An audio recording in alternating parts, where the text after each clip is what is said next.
treatment was continued, and the plan was to give 6 cycles, which I think is standard for patients with stage 3 or 4, or that patients with advanced Hodgkin's lymphoma. And so that treatment was continued, and as it went along, she began having worsening toxicities. Among them was worsening peripheral neuropathy, which limited her ADLs and interfered with her daily living. She also developed what appeared to be cardiac toxicity with a drop in ejection fraction. Now, in this case, the adriamycin, I think, was held somewhere around the 5th cycle because the ejection fraction dropped below 50%. I think there's some concern about holding adriamycin, although there's also concern about cardiac toxicity.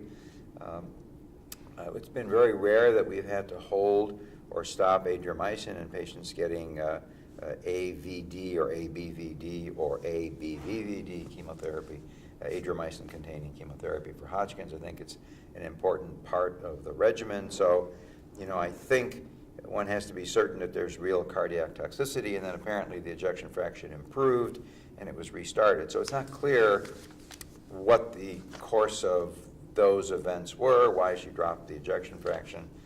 One alternative to that might have been to add Zinacard, which is a cardioprotective agent, which chelates iron and diminishes the amount of free radicals that are produced and are injurious to the heart. That's probably the mechanism of cardiac toxicity in patients getting adriamycin. So that would be, I think, an option that one would have. We usually see these patients, if they have any cardiac history or drop in ejection fraction, we see them together with cardiologists who are especially well-versed in oncology and so-called oncocardiologists that we get to work with quite a bit. That has really helped our ability to manage these patients. There's also the use of echocardiograms and looking at strain echoes and strain patterns that will help determine cardiac toxicity. So it sounds like adriamycin in this patient was resumed, and she finished the course of treatment, minus, I think, the brentuximab for the last cycle or so of her treatment, and then an end of treatment PET scan showed continued complete remission.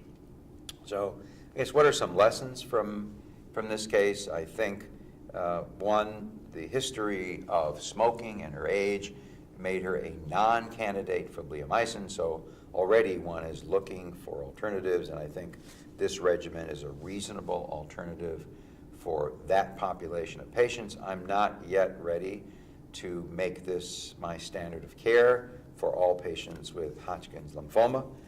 I think there are trade-offs between the brentuximab and the bleomycin, and one has to weigh the risks and benefit. And in this particular patient, I think the benefit would clearly outweigh the risk of using bleomycin because of her smoking history and her age. The other things to weigh in making these decisions are neuropathy. So, for example, if she has a history of diabetes or a history of familial history of peripheral neuropathy, I think one would need to be careful with the use of brentuximab and Velban together. One might then consider using them separately, where maybe the risk of neurotoxicity would be less. And I think one also has to think about what the goal of treatment is in this patient, age 52, and stage 3 disease. The goal is cure.